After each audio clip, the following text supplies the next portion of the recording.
This meeting is being recorded.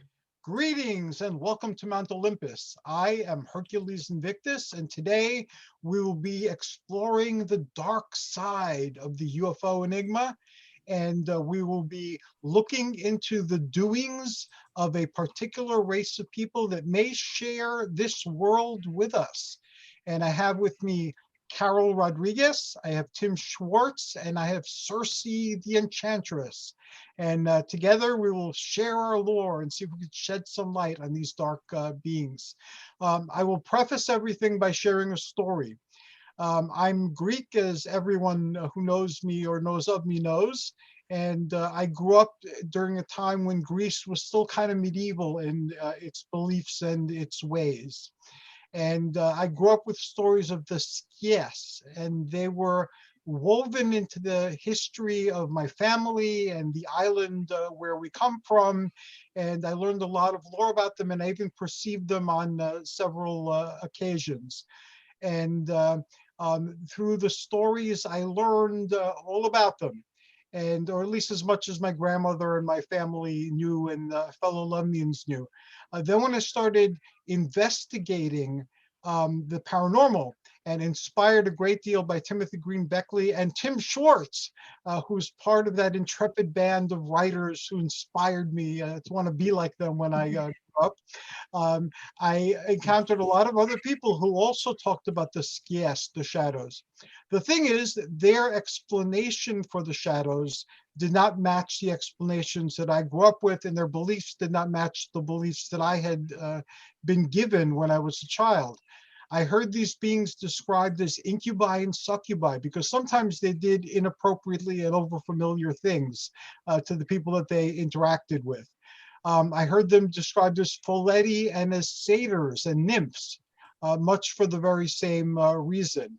When I investigated UFOs and people encountered the shadows or the Skies, they described them as UFO beings. When I was in the woods looking for Yetis, I was told that Yetis sometimes took the form of these shadowy beings, sometimes with glowing red eyes, and that they too at times did inappropriate things.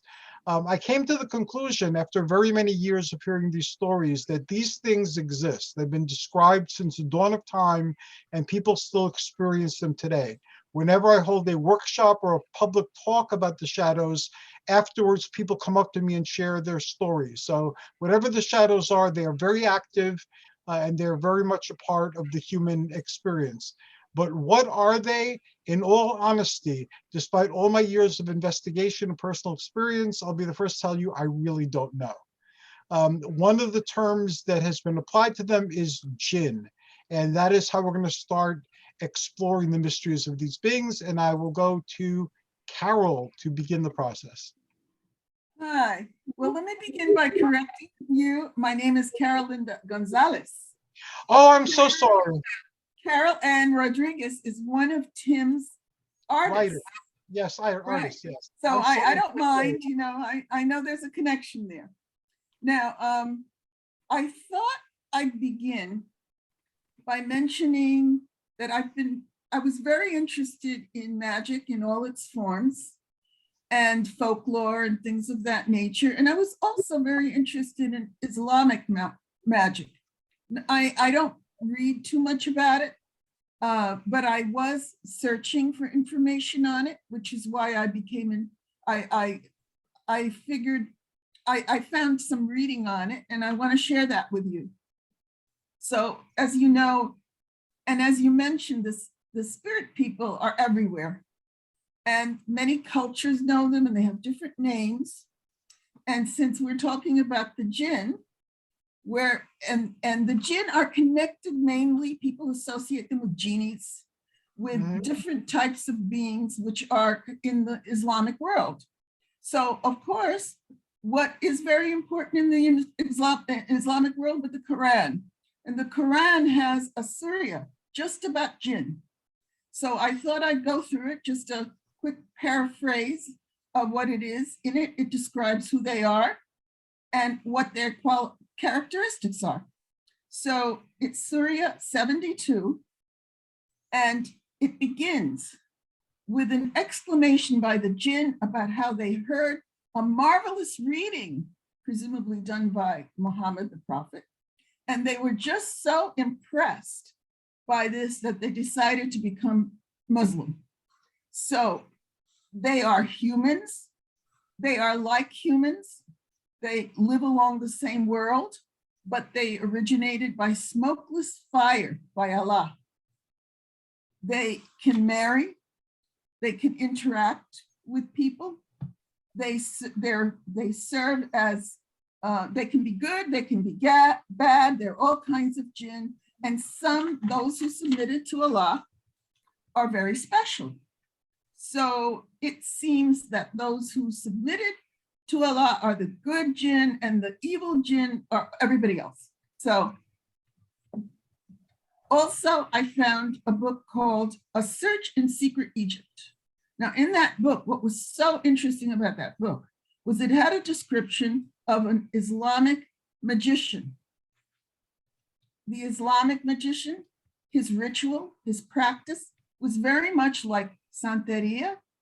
The Paul Brunton, who is the author of that book, written in 1936, describes a ritual with a chicken that was sacrificed. Very, very much like, and also it contained Kabbalistic sigils. It isn't a practice that is looked upon in favor by the Muslim authorities, but so he did not train his son to be a magician as he was. The son went into law, much safer. But it's a really interesting read. If anyone wants to get it, I think it's actually online on the Internet Archive for free. It's called A Search in Secret Egypt in 1936. He also met with the leaders of the Islamic religion. And there's a combination, a connection between snake charmers and magic. So I really enjoyed that. We also learn from the writings, there's many writings done by Islamic scholars on jinn that they are fire spirits. They are 5 different kinds. See, Allah made angels from light, humans from clay, and jinn from smokeless fire. There's not too much of a difference between humans and jinn, except that jinn have magical powers. There are 5 different kinds of categories of jinn. Each one was created separately. There's jinn or genies, shaitan, ifrit, and marid. I think that's all 5. They can be good or bad. Some are bad, that's the way life is, and some are good. There's a wonderful trilogy of movies done by I think he's from Algeria. His name is Nasser Kamir. It's called the Desert Trilogy. In the first one, there is a jinn in a fountain. It's called Wanderers in the Desert. A teacher goes to this village that's under a curse in the middle of the desert. They deal with a jinn in a fountain. They deal with spirits of all kinds, and they wander off into the desert. That's one great scene there, and wonderful music in his third trilogy. That's more of a different branch of Islam, but the jinn are pervasive in all of them. There's a mention of them in all. They're very important in the 7th century. That's why during the foundation of Islam, that's why there's a surah in the Quran about the jinn. And the city of Palmyra, which you might have heard in connection with ISIS, when the ISIL took over Palmyra, they destroyed a lot of the ancient statues there. One of the most famous ones was restored, thank goodness, but a lot of them were lost. And perhaps it's because there's a connection between Palmyra, which was a Roman city, and whose queen, very famous queen, Zenobia, fought against Rome and set up her own empire. But Palmyra was said to have been built by jinn. Solomon in the Solomonic magic talks about it, when Solomon called up the spirits to build the city. So it has this legend associated with it. Perhaps that's why. There's also a mosque dedicated to the Djinn in Mecca that chose to submit to Muhammad. It's called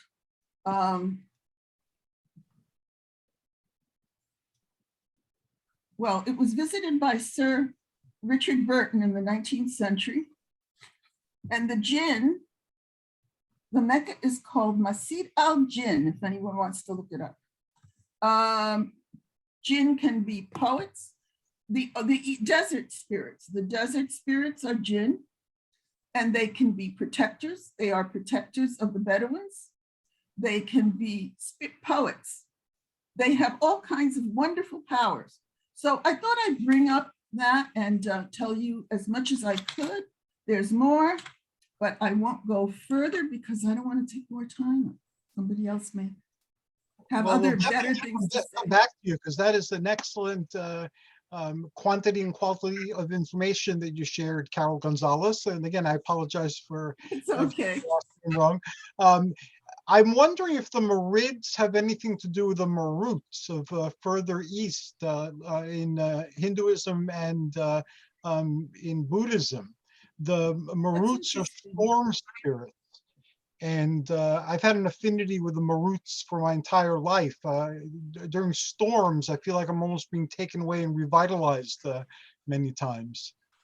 So research into the elemental kingdoms led me to the Maruts. So I wonder if the Marids have anything to do with that as well. Well, from what I read, they were supposed to be the most evil of all the Djinn. Oh, okay. So, Well, they've never been evil with me. So they vary. They can be Djinn come in all varieties, as I've said. And in Greece, we had 400 years of Ottoman occupation. And the Skies are thought to be Christians. So I guess some of them converted to Christianity when the Turks occupied Greece. Wow. Thank you so much. And we will come back to what you were sharing. And now we go to the legendary Tim Swartz. Why, thank you, Hercules. I never quite know what to say when you introduce me in such a marvelous way. And you have to forgive me. I'm having to wear my glasses tonight, and I'm getting a weird reflection in my monitor that kind of gives me a Android or zombieized look there. So don't let that Very appropriate for the show. Yeah, don't let that distract you. You know, as I'm talking here. All right. Well, I'm going to be talking about Djinn and their possible association with the UFO phenomena. Now, Carole did an excellent job in introducing the concept of the Djinn, which is the Arabic word meaning to hide or hidden. And now, and I should say that you know, some Christians equate jinns with demons or evil spirits, but they really aren't. As Carole said, the jinn marry, produce children, eat, drink, and die, but they also have the power to take on different shapes and are capable of moving heavy objects almost instantly from one place to another.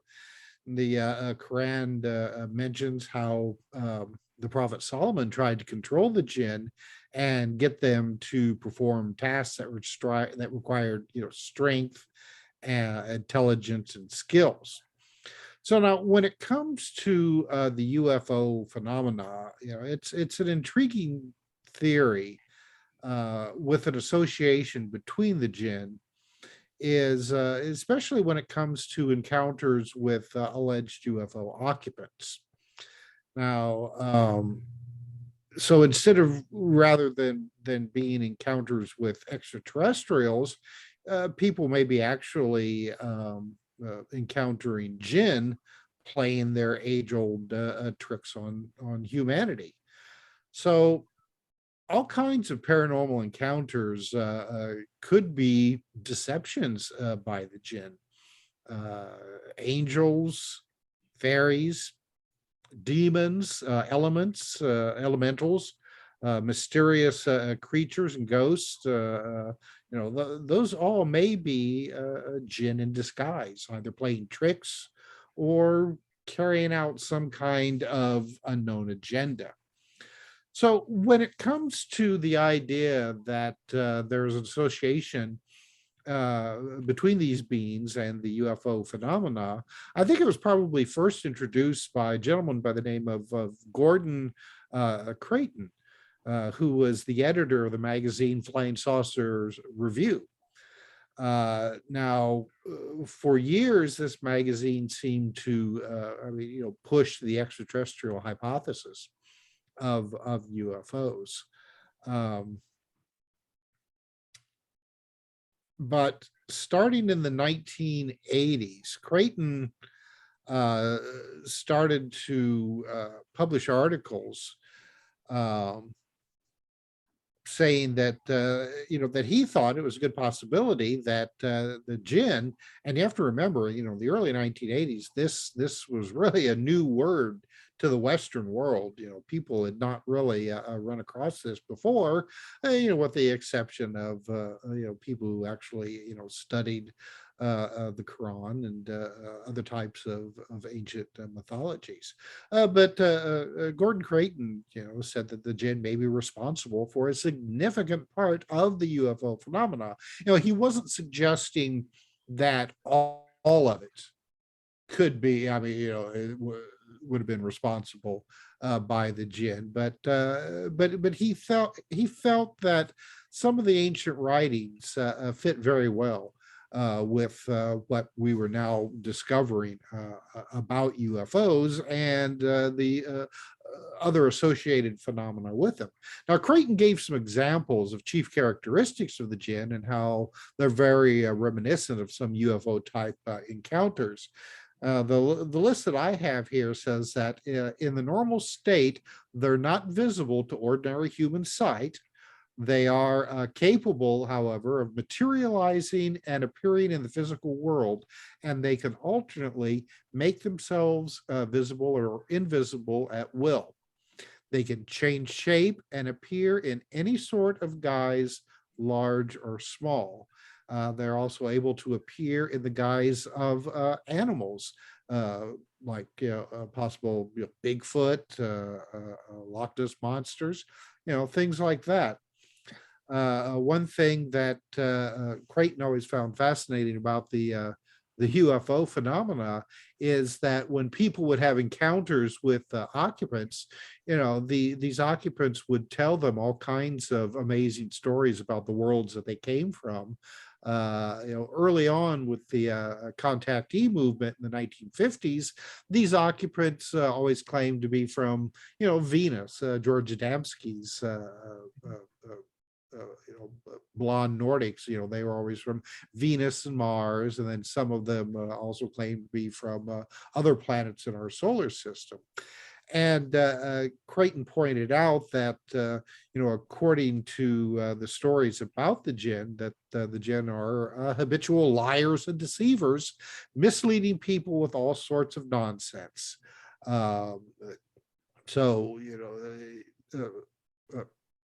Creighton felt that it's probably not a coincidence that UFO contactees were kind of experiencing these same kind of situations. And of course, as time went on and we started had the ability to send probes to some of these planets in our solar system, we found that the Earth-like conditions these contactees claimed were on these planets was not true. So at around the same time, the contacts with these UFO beings started to progress further and further, outside of our solar system to places like, Zeta Reticuli and, Alpha Centauri, places that currently, we can't check up on. So, it makes you wonder if when we do have that ability to go to these places, if we'll find the same kind of deception, has been taking place. And, this is something that continues, today when it comes to these types of contacts. So now the Djinn are also addicted to the abduction or kidnapping of humans. as we well know, something that has dominated UFO literature since the 1970s. So the Djinn are also known to coerce humans into sexual liaisons. The whole hybrid meme of UFOs and extraterrestrials abounds. I mean, with humans and extraterrestrials coming together to help dying alien races by contributing human DNA, sometimes with clinical methods, but more often with just good old-fashioned physical intercourse. So the Djinn are fond also of snatching up humans and teleporting or transporting them to all kinds of wild locations. Something that's also very reminiscent in the old fairy tales, not fairy tales, but tales of encounters with the wee folk, fairies and leprechauns and stuff. They were people who would encounter them were often taken, to the fairies' underground lairs with, these beautiful cities with magnificent food and, beautiful people there, kingdoms with, if you were a male, you had a fairy princess who would fall in love with you and take you to her bed, marry you, and a lot of times producing children. So now the Arabian tradition asserts that throughout all known history, there's been a few particular humans that after contact with the Djinn end up being in league with them to such a degree that the Jinns have endowed them with increased intelligence, psychic powers, and new interests in things such as religion, cosmology, and advanced mathematics and physics, to the point where their previous relationships, friends, family, love affairs, with regular humans have suffered greatly. Now, this is something that we hear all the time when it comes to encounters with UFOs. A lot of times these used to be contactees, now we call them experiencers, become so obsessed with their contacts that their previous relationships really do suffer.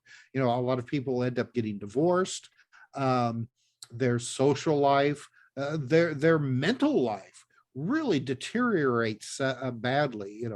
Something that you wouldn't think would happen if you were encountering physical beings from other planets.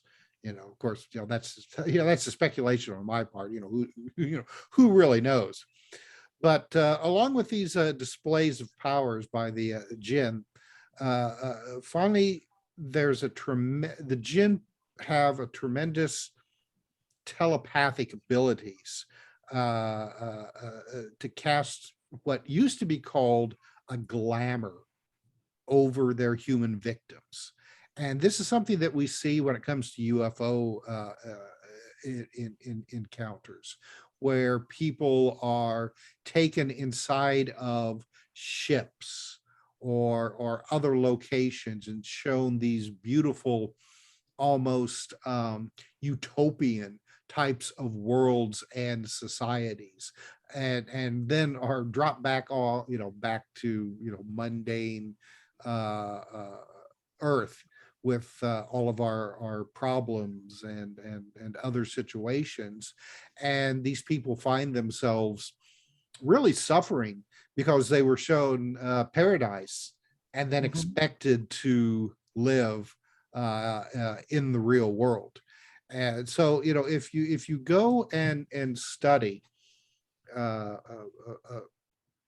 UFO, and I'm going to use the word mythology, but it's more that I hate using that word, but there really isn't a better word for it. But if you go and study UFO history, you'll find so many fascinating accounts of people having association with these beings that sound so much like these earlier encounters with what people would call the Djinn or other types of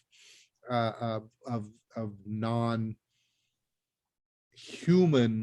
entities that seem to share our world with us. So, I'm gonna leave it at that and just say that just because the UFO occupants claim that they're from other planets, there's a possibility that they may be a lot closer to us than any of us would care to consider. So, thank you. Thank you. And you brought up very many points, and you're looking where I've spent much of my life looking, and the answer is there with the entities that the contactees experienced and continue to experience. In antiquity, they had a different understanding of space and the planets and where exactly they were located. And this language survives in occultism, especially in the theurgical type of occultisms. So if you go down that particular avenue, there are contexts there that render the whole thing, so that these beings are not lying when they're saying what they're saying. It's just that they don't mean these words or the concepts in the same way we are currently understanding them. But if you look at the more ancient context, they're telling you exactly, where they're coming from. And if you study, I'm not very good at astrology, like I don't know how to do charts, but the metaphysics of astrology I've studied for a very long time. And there too, it's shifting from what we think the universe is like today with our scientific worldview and going back to an earlier time and how they viewed the stars and their relation to the planets and their relation to our Earth and where exactly the planets were and things like that. So, but you bring up very interesting points. I happen to love the word mythology. In fact, you could summarize my entire life and everything I do in 2 words: living mythology. But these stories that are told, they are, again, they're misleading, but sometimes not malevolently so. I found, because initially when I went back to the understanding that they're shapeshifters and they admitted as much that they can shift shape, I thought it was a form of deception and control, but actually it's a form of communication. Because we're not willing to accept certain things unless they come to us in a form that we can understand and believe. So a lot of times they'll assume various guises that we happen to find acceptable as sources of information and use it to communicate with us. It's the same way if you're communicating with a child or somebody from a different culture, you might have to modify how you normally communicate to be able to more effectively communicate with someone who's not on the same wavelength, not to infer that they're much more superior to us, because I really don't think that they are. But thank you as always, Tim. You never disappoint. You always shine light on dark areas and give us a lot to think about. And we're going to come back to you also. And last but not least in our rotation, Circe, the only other mythic Greek embodiment that I personally know. So I'm always thrilled when you're on the show. Okay. Well, what I could speak about mainly is like personal experience and the I guess the magic of these ideas too. What I've always been told is these shadow entities are dimensional beings that come to watch us and they observe us, and they're really not here to do much more than that. But however, on another, when I spoke about this with my friend Tim BECKLEY, he said sometimes they can interfere with us. And have you ever heard of the Djinn and this stuff? And I said, well, I had an experience one time where I was looking out my window, and I have a balcony, and a very large shaped, angular shape, but very thin and long, appeared on my balcony. And it looked weird at first, and then it changed its shape to look like my father. And he says, well, were you up late that night, or was that real? And I said, I don't know. It was peering through the window, so I don't really know. It was kind of blurry. And he says, well, that could have been a djinn that played a joke on you. And I said, well, it looked like an alien. It didn't even look like, and he says, well, sometimes they appear that way. And I said, it was quite shadowy. It wasn't really clear until it then was sending me a message to my head. It was telling me thoughts. And he says, well, you might want to consider protecting yourself and your home with different. So I got a lot of crystals around the windows and the entranceways to my doors and stuff now, and put salt down and stuff like that, which is an ancient tradition as well, not to allow evil entities into your home. You lay salt at the entranceways and windows.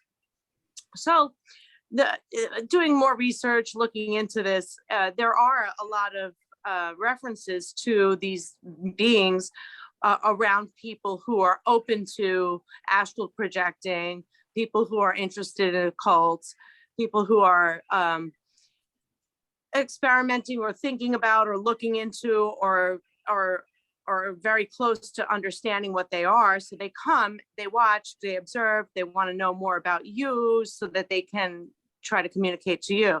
Now, as Carole was saying, they could be good or bad. So this is why the protection comes in, and one should be leery of it, because if they do try to approach you, are they good or are they bad? You don't know. So, and what are they really trying to watch or observe, and why? So I fully believe that they're here somewhere. And who they choose or why they choose to observe the person that they do, beyond me. I wouldn't know their intention, but the experiences I've had were a little bit intense and scary, because they would hide behind curtains and just peer out and then disappear. Or I would see a leg and then it would be gone. And it just is like, if you want to speak or say something, come out, don't hide. Why are they in the shadows all the time? So those experiences are off-putting. And I mean, I never really understood much about that, because much of my understanding came from the Disney movies of genies and these smoke beings that you can put back into a bottle and stuff. And really, in essence, a lot of these mythological ideals of these entities are based in some type of reality. So, here one can be misled again by these things or these creatures that come, and also through the mythology and these depictions that are given in movies that show them as being beings that are not something to be afraid of. So, I mean, I don't have much education on this. I am just really starting out to understand these things more, and trying to fully understand what they would be doing around me. So that's where I'm at right now. And I mean, it's open for discussion or questions or anything to help me understand them a little bit more too. Thank you very much. When my wife and I were dating, before we moved to Pennsylvania and everything, in northwestern New Jersey, where she was, there was a lot of activity from shadowy type of beings, and it was the same type of shadow things. They were viewing them as like bedroom visitors, because that is Right. one of the things that they do, and they get randy. So of course, I'm Greek, I got protective and things like that, and I didn't want any bedroom visitors anywhere near my fiance at the time. So I found, I did different things when this darkness would be there, and I found that they work. They're unconventional, but I'll share them with you. One was when they manifest with like cold spots or hot spots. I would walk into its cold spot or its hot spot, and it would move it, and whatever it was, I would just walk right into where their power was. And if I started getting like violent or disturbing images in my head, which is one of the ways they have, the images in your head, I would think of it more violent and disturbing images directed towards it. And in Pennsylvania, where we're in the mountains, and this made me reminded me of the myths of the satyrs, which could somehow and sometimes appear as like shadows and things like that. And the satyrs, we've all heard of the satyrs and their randomness. So this too was on the mountains in Pennsylvania, and I began to wonder, maybe the mythic connection with the satyrs and mountains were inspired by stories by beings like this. I found the same thing worked. They started doing the cold hot thing, just walk into it. And also, if they start flooding your mind with images, they also put you to sleep, and that's remarkably Yes. depending on whatever mythology. It's always the same thing. They tell you it's okay, go back to sleep, or so, not in those tones, but they'll give you that command, and you fall asleep. But you can fight that. It's very disorienting in the beginning. Now, I'm reluctant to suggest this to people who are unfamiliar with working with your mind. I happen to have spent my lifetime playing with my head, so I can do things like that. But it might be overly disorienting to someone who never has to walk into a cold spot or a hot spot, because that intensifies the activity. So again, I know you've spent your whole life studying these things, so but I really wouldn't recommend folks at home, if you're a beginner in this stuff, don't mess with it. But those are the things that I found to be the most effective in this. Just don't give it power over you. Okay. Now, Carole, you had said earlier that you knew a lot about them being married to people and so forth. I know you mentioned it. Well, I didn't say I knew, but I read according to the Quran that they can marry each other. They marry people. They make pacts with individuals for money or power. There's many of the folk tales, the legends talk about that. But I don't know anyone who's done that, so I can't say very much about that. Although it was very interesting. One of the stories I came across was actually a story of a man who had, this was, by the way, this was in a book by a man called Robert Lobling, who was very interested in the culture of the Middle East, especially of spiritual beings, because he was stationed around the world. And he came across so many stories, he wanted to learn more about it. This particular man that he met and wrote down his story was Afghani, and his family decided to move to Morocco. So they moved to Morocco, and there was a house. It was a mansion. It was in a poor area, but it was a mansion, and it had been empty for about a decade or so. And some people believe that, ghost hunters today talk about this, and they believe there that if you leave a house too empty, it attracts spirits. Spirits come in.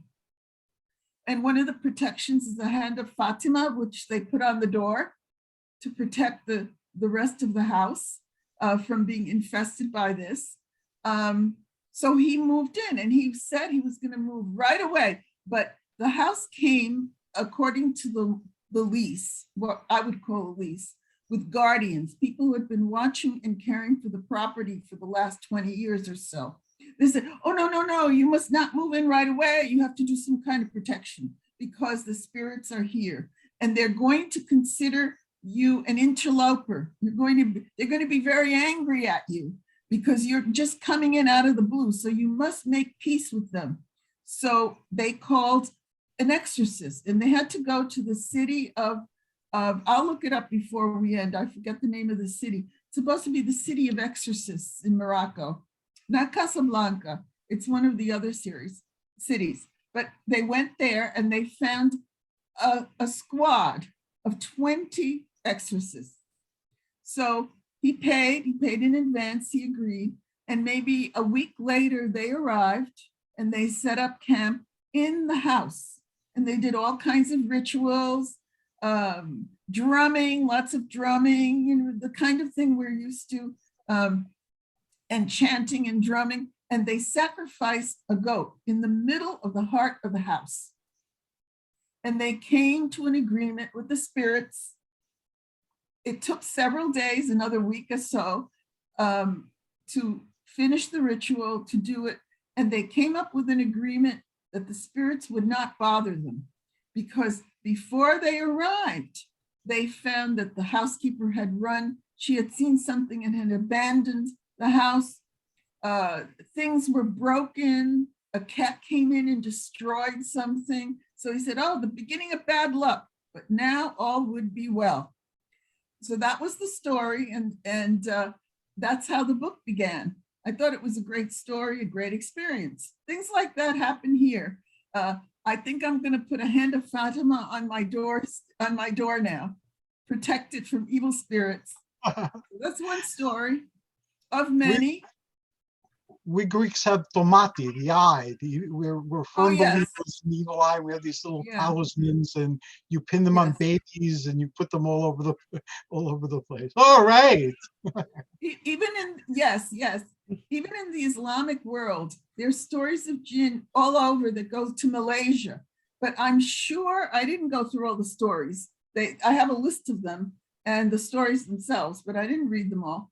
But in each area, the jinn probably take on the characteristics of the culture where they are. And in places where they don't call them jinn, like fairies or whatever, you would have spirit beings that behave the same way. It was pointed out that even in the Bible, although they didn't use the word jinn, they did speak of evil spirits in the New Testament and elsewhere. And they described the same behavior that is described in the Quran, that jinn manifest and how they behave. So that's one story to tell, and a little more for you. Thank you so very much. Tim, you last time you spoke about the contactees also, and today you delved a little bit deeper into them. And I mentioned last time that I've been interacting with contactee groups like for decades. And in fact, some of my closest friends are like the leadership of these contactee groups. And even though they believe different things, their perceptions very different, there's a lot of beliefs that they have in common that are very interesting. And I've come to believe that there is something communicating beyond the stories, and that whatever is communicating is consistent. Because it's happened to me many times now, where one of these groups will tell me that the Space Brothers said something. And I'll get the same message from like Mark, who's been, and Phyllis, who've been on the shows a number of times. And then I'll get it from groups that never come on the show or don't even listen to it, but the same message in the same words. And Mark and Phyllis haven't given me these messages, like on the show. They've given to me on the telephone. So I believe that there's something, it's giving them different mythologies. And this is apparent, like in one group, the whole Ashtar command thing is very evil. And then in another group, it's Ashtar's the good guy, and some of the other ones are spirits who are going to mislead you. And they keep painting other groups as groups who are out to mislead you or who are misled themselves. But the information is very consistent and very much the same. It's the same type of information that you would get from reading like theosophy or anthroposophy or some forms of the magical thinking. And again, they're different in their mythologies. The personal mythologies, like Greek mythology, is different from Egyptian or Celtic mythology. But there's a remarkable amount of consistency, and I'm beginning to believe that there is something beyond the person's head, unless it's coming from a collective unconscious or someplace where it's just communicating through different avenues. But I've received communications in this way. One time, and I did share this, so I'll share it again. I gotten something in meditation, and it had to do with Zeus. I was getting the communications from Zeus. So I thought that's very interesting. And I worked in the psychology field. I was a mental health counselor for over 3 decades. So I know that many things can come into your head. Plus I do, like all these meditation and astral things. So I know that your head can produce 3D hologram experiences. Just think of dreams. So I don't treat anything as like taking it at face value in terms of what its claims on its reality are. So I shelved it. I said, all right, I'll think about it. And it dealt with issues I was going through with fatherhood. So I figured it had to do with that. Then I got from Mark and Phyllis a message. I got from the Duncans, who are the sixth revelation from the Urantia book of message. That came from Zeus. They claimed these messages, not Mark. They came from the Space Brothers. And then a magician of the ceremonial magic type in Chicago called me and said he got a message from somebody claiming to be Zeus. So I got this message that had come to me initially in meditation. And then I started having synchronicities for 2 weeks where this message would pop up everywhere, or Zeus would pop up everywhere. In the unlikeliest of conversations, Zeus would come up, or somebody would start, because I'm getting older now and white-haired, people will call me Zeus. They say, oh, we got to call you Zeus. So I figured the universe had given me enough hints that this information, this message was important. So I spent a lot of time contemplating it. And psychologically, it did have to do with fatherhood, because no father feels that he was a good enough father to his children. So I was going through, a lot of things like that. Because I'm older, I was able to look back on my father and I guess his fathers and forgive them for many of the grievances that I had against them as well, and to see that they did the best that they could do. And just like I was ignorant in many ways and did many things and said many things that I could have done better, I'm sure it's the same for them. So I was able to let go of a lot of baggage. And if there is a God the Father, be he Zeus or somebody else, for me, I guess it would be Zeus, I'm sure he has many of the same issues. He wants his children to love him. He wants his children to forgive him. He wants to play a role in his children's life. And so all of those type of issues that are very human, but still very psychological and collective and metaphysical at the same time, I had to confront and deal with those things. And it wasn't easy, but it was good. So all in all, the experience was a healthy one. But that's how that came. So that's like an example. And again, I don't know if Zeus, as I conceive him, exists objectively in the world. It works with me as a way of communicating with, I guess, something I consider higher. And it's an authoritative voice I would trust over many others. But something, whatever is behind this phenomenon or these things that are being perceived, was able to communicate with me not only through different mouths and identify itself in some way that would make sense to me or draw attention to it, but then it was able to create synchronicities, with the issues like fatherhood and forgiveness, and Zeus kept popping up in conversations, which again happens occasionally, but not disturbingly, and that was disturbing. So I'm trying to look into that to see what that could particularly mean. It might mean that we're all connected in ways that we might intellectually know of or suspect, but we might actually be much more connected than we think we are. So I don't know what I'll find, but because things like that happen a few times, I'm determined to at least try to understand it and see where that understanding takes me. And I'm very excited by the research you're doing. In fact, you're a publisher now. Let's all write a book. Hey, that's right.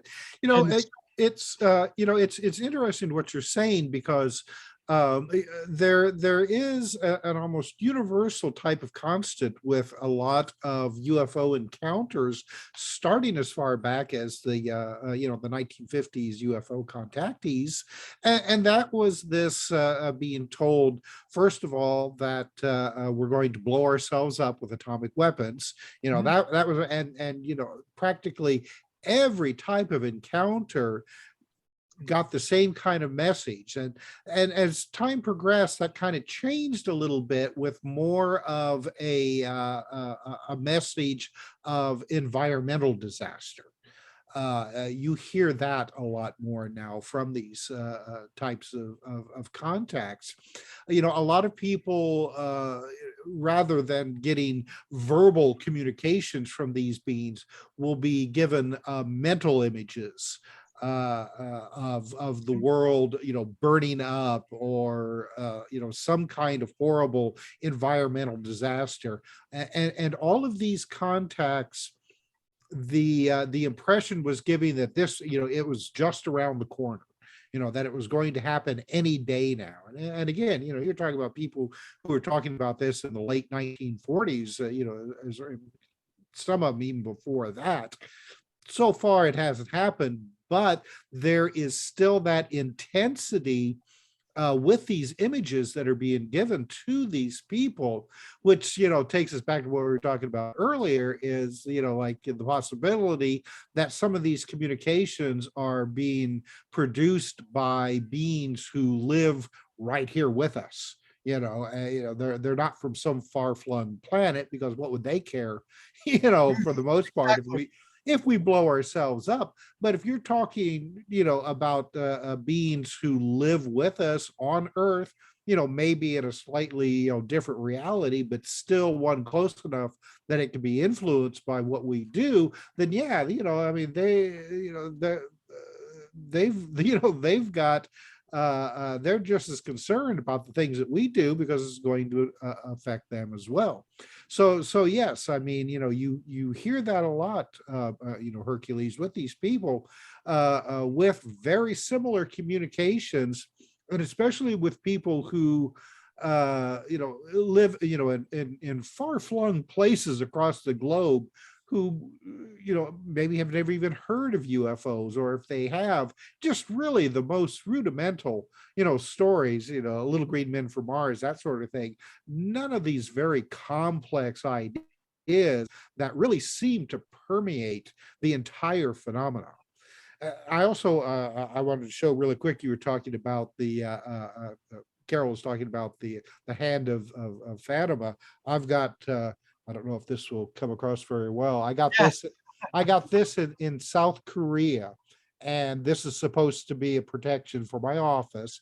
And even though it's of the yin yang, it does have that eye type of imagery to it, and it's supposed to be a protection, for your house or your immediate area. And one more comment here for what you were talking about with Circe.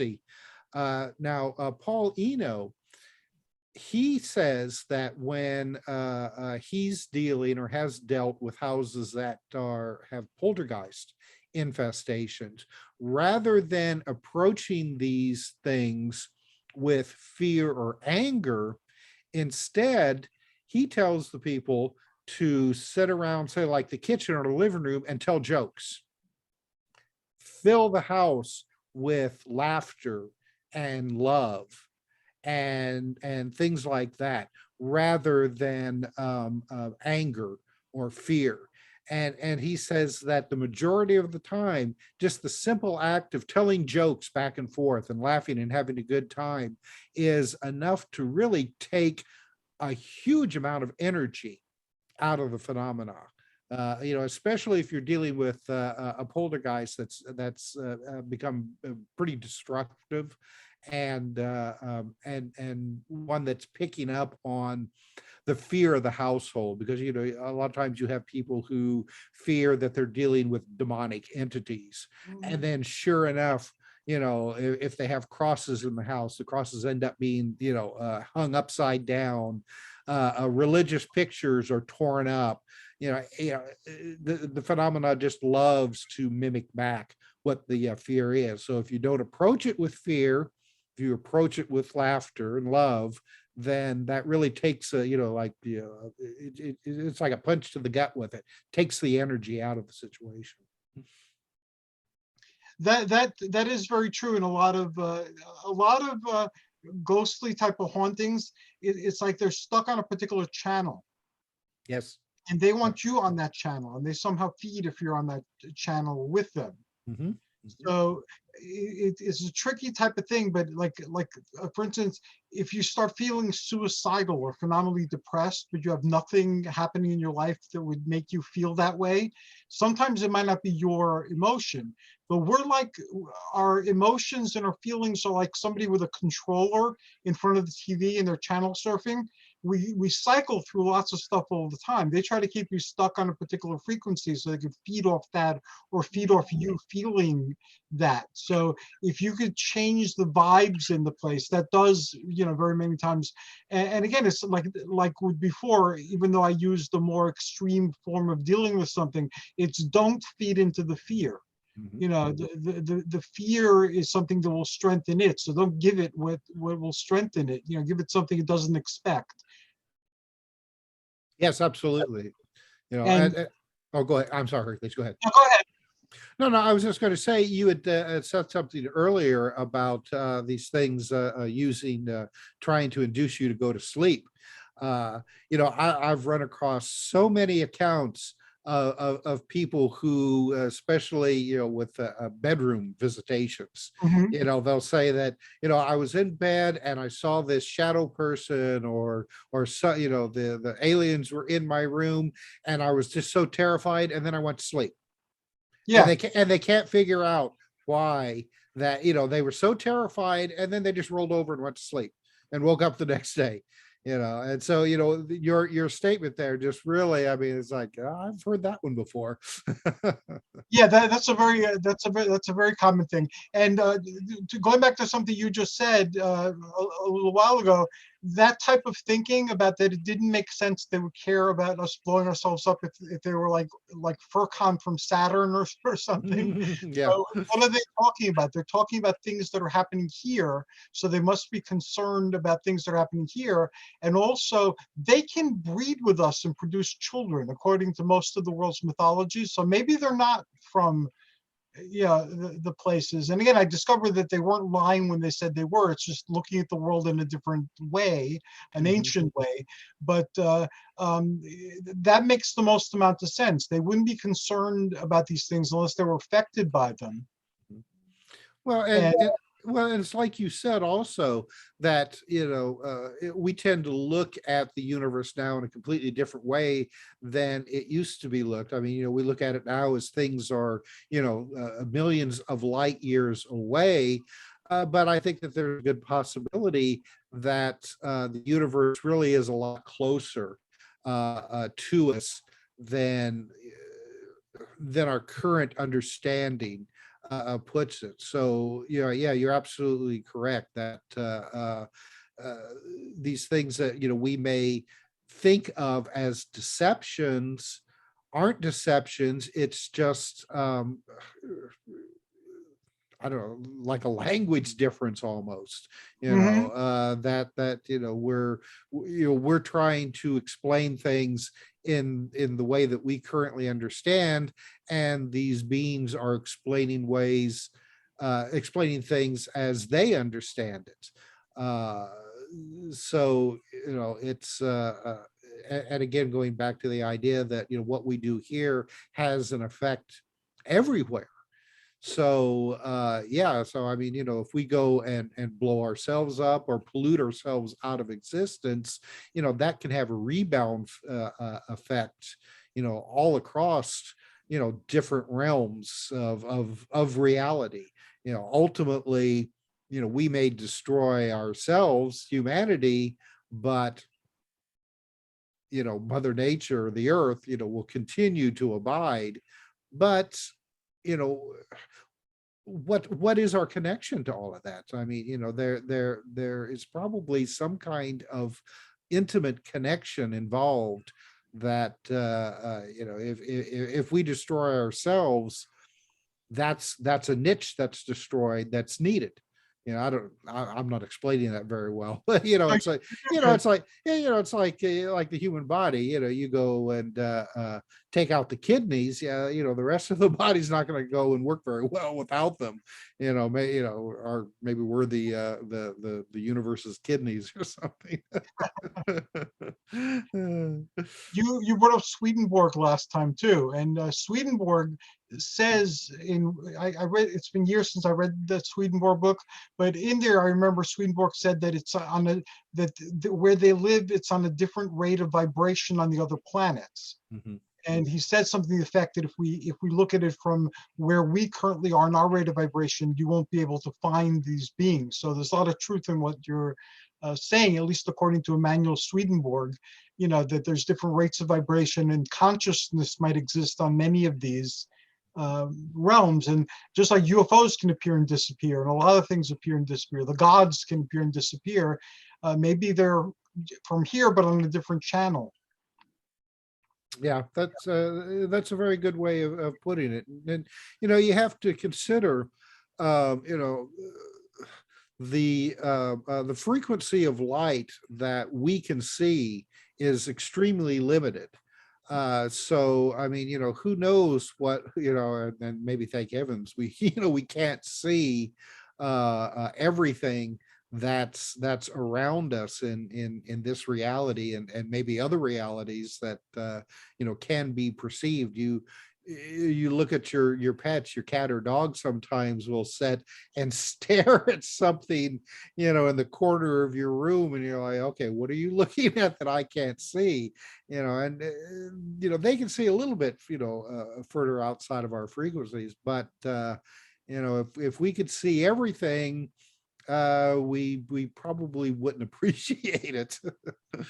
I'd like to bring something up in my reading here. There was a mention of the title was called Djinn Physics. And this is something, Tim, that you might have heard of. There is a UFO writer named Chris Line who wrote a paper something 20 years ago. The article was called Djinn from a Scientific Viewpoint. Supposedly, he was able to explain or try to explain Djinn in terms of our current knowledge of basic physics. And his theory was that the Djinn are beings which dwell on a parallel level to man, but due to their existing at a different vibratory rate, they're not normally visible to us or detectable by us. Thought I'd just bring that up. Maybe he read Swedenborg. That's very interesting. And you look at the description of the Djinn, that they were created from smokeless fire, which sounds an awful lot like plasma. Mhm. So it's I think that a lot of our understanding of these beings is maybe distorted a little bit because of the religious aspects that a lot of the older accounts were written in. So it's like I said earlier, like the Christian idea that all of these things are demonic in nature, while the Quran states that the Jinn are pretty much like us. I mean, there are good ones, there are bad ones. There are some that are really good, and there are some that are really bad with really bad agendas. And then there are some that are just jokesters, like kids playing tricks on us. And I looked at the clock, it's past 10 already. And I know that you guys have things to do. So we're gonna close with Circe. And I saw you nodding your head a lot, and Yeah. Yeah, it makes a lot of sense because a lot of the crossovers do match like all the mythological stories that have been told, and to hear it's reconfirming all of those different ways of speaking of different entities, because as Tim even said, we can't see everything in the spectrum of light that exists, or that is what we know is only what we can see or perceive or think we see, and it may not even be the reality of what is actually there. So and the nodding also came from the animals. I have cats, and my cats are very intuitive. And when I have smoke in the house or when I'm doing saging or anything like that, they always stare at it and look at it and just and will follow it around. And I'm always wondering, do they see something that I'm not seeing through that? And it's just it's a weird experience sometimes. Yes, I have cats and dogs right now, and some of them are no more psychic than most people are. Yeah. But a couple of them, they're always seeing something and reacting to something that I can't even sense what they're. And I've done the same thing, walk into where it's looking to see if I can disturb something into producing an effect, but nothing. So I have no idea what they're reacting to. So, Before we close for today, and thank you everybody. This was awesome, and we got a lot deeper than I thought we'd get in an hour. I'm inviting you all to play in the new playground, Atlantis. I created a group on Facebook years ago, and I just revitalized it. It had been sitting there for a while, and repurposed it and reactivated and posted a lot of things, including links to old shows from like 2016 on podcasts and more recent things that we're doing as well. I've also I'm going to do a panel on Atlantis every now and then, not monthly, but occasionally. And I had a Mythic Atlantis event in our town, and people always ask me when I'm going to do another one. So I'm aiming for next year to do another Mythic Atlantis event in New Jersey. And the libraries are wanting speakers again. So I will speak of Atlantis as well as paranormal things and UFOs there. I'm on the Atlantis thing again. So if you guys are interested in Atlantis or want to play in Atlantis, just let me know. I'd love to have you on board. Thank you, Hercules. Thank you. thank And you. And thanks to everybody who tuned in tonight, or when you watch this recording. It should be up by tomorrow. If not, it'll definitely be up by Tuesday. Until next time, this is us wishing you joyous journeys and amazing adventures. And again, thank you, everybody. You're awesome. Bye. Good night. Good night.